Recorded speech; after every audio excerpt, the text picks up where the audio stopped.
Assalamualaikum warahmatullahi wabarakatuh. Apa kabar semuanya Sobangda?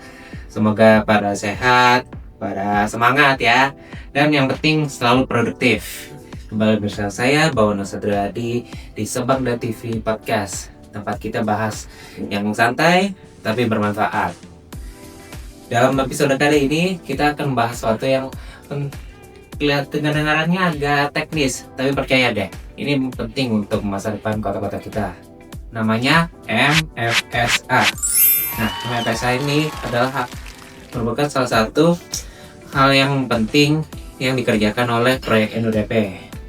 Dan tentunya saya nggak akan bahas ini sendirian. Bersama saya ada Pak Hanggong Esti Saroso selaku tenaga ahli dari tim CDP yang tahu paham betul tentang MFSA. Selamat datang Pak Hanggong, terima kasih telah menghadiri podcast kita hari ini.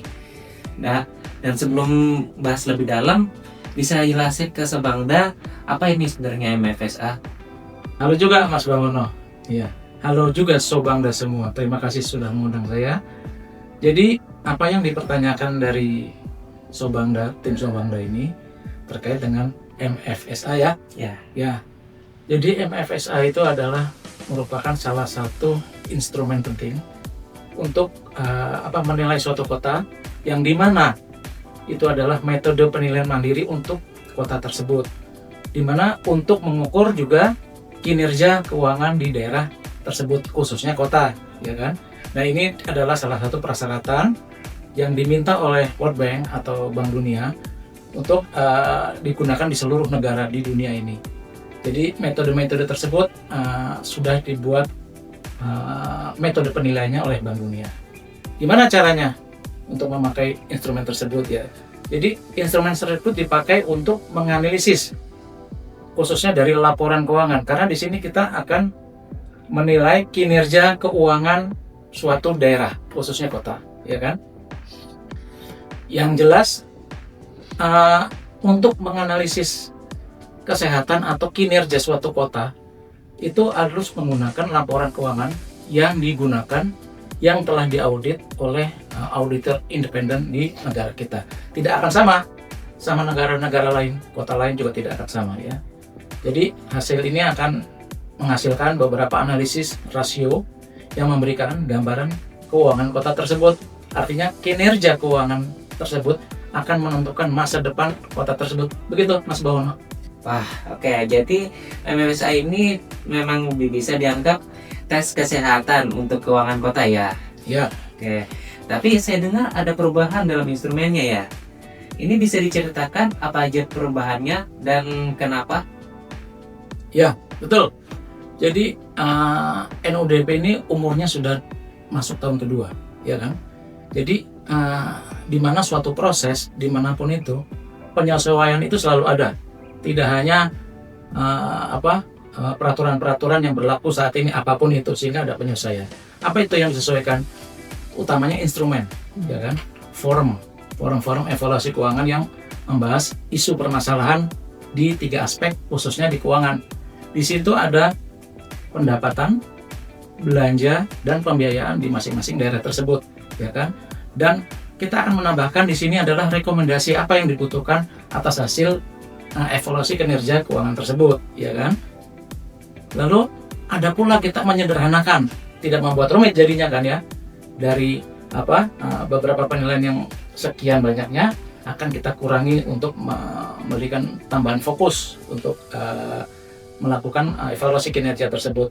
Semua perubahan ini akan lebih mudah dilakukan baik oleh kita pusat sebagai analisatornya dan bagi daerah tersebut. Begitu. Oke, keren. Jadi dengan pembaruan ini pemerintah jadi nggak cuma lebih gampang masukinnya ke MFSA, tapi juga langsung dapat wawasan untuk perbaikan keuangannya ya. Betul. Kalau bisa dibayangin, tiap kota atau kabupaten punya laporan keuangan yang sehat. Terus hasil MFSA ini dipakai buat dasar penyusunan pembangunan ya. Betul. Jadi jadi ini dampaknya besar banget. Infrastruktur jadi tepat sasaran, anggaran lebih efisien, masyarakat juga paling merasakan efeknya. Betul. Jadi kita bisa melihat kesehatan ya, tanda kutip ya, atau kinerja dari suatu daerah tersebut. Itu ada beberapa instrumen laporan keuangan seperti LRA, laporan realisasi anggaran, LK, LO, dan neraca. Dari situ semua, memang itu agak jelimet ya, agak rumit. Cuman itu adalah materi yang harus kita teliti di situ. Kita mencari jalan terbaik apa yang terjadi di daerah tersebut, sehingga penilaian tersebut kita adalah valid, tidak bisa cari dari yang lain. Dan itu juga kuncinya harus diaudit oleh BPKP atau BPK atau auditor independen yang berkepentingan di situ di negara kita Indonesia. Jadi ada beberapa rasio penilaian yang harus kita lakukan. Misalnya rasio kemandirian kota, rasio pertumbuhan kota. Apa itu rasio pertumbuhan kota? Jadi pertumbuhan dari pembiayaan atau rencana anggaran maupun belanjanya. Jadi belanjanya bertumbuh nggak setiap tahun? Karena kita meneliti ini dari 4 tahun ke belakang atau 5 tahun ke belakang, dari tahun 2020 sampai tahun 2024. Apa yang terjadi? Sehingga kita bisa menilai semuanya itu. Contohnya, misalnya kemandirian kota. Dari hasil rasio kemandirian kota, itu akan menghasilkan, ini contoh ya, nilainya sekian. Contohnya di atas 90% hasil penilaian tersebut. Dia akan tergantung terus sama pusat. Nah itu kesehatannya bisa kita pertanyakan kenapa dia selalu tergantung dengan pusat, transfer dari pusat, sehingga tidak bisa mandiri dengan pendapatan asli daerah mereka. Nah itu yang akan kita nilai, sehingga kesehatan itu akan kita nilai, lalu kita tindak lanjuti selain dari pelatihan yang dibutuhkan oleh mereka supaya kota tersebut berubah, atau kita memberikan alternatif seperti di program kita ada yang namanya pendanaan alternatif. Sekarang kalau pembiayaan infrastruktur full dari PAD itu mungkin kurang, nah kita cari pembiayaan alternatif yang lain. Ada nanti di segmen yang lain, begitu. Wah, mantap. Jadi intinya membangun kota itu nggak cuma soal aspal atau gedung beton atau gedung tinggi, tapi juga gimana keuangan daerah itu bisa digunakan dengan bijak, dikelola dengan bijak. Tuh. Oke, terima kasih Pak Agung, terima kasih banyak juga udah menghadiri dan berbagi pengetahuan pada si Bangda TV Podcast. Iya. Oke, terima kasih. Sama-sama.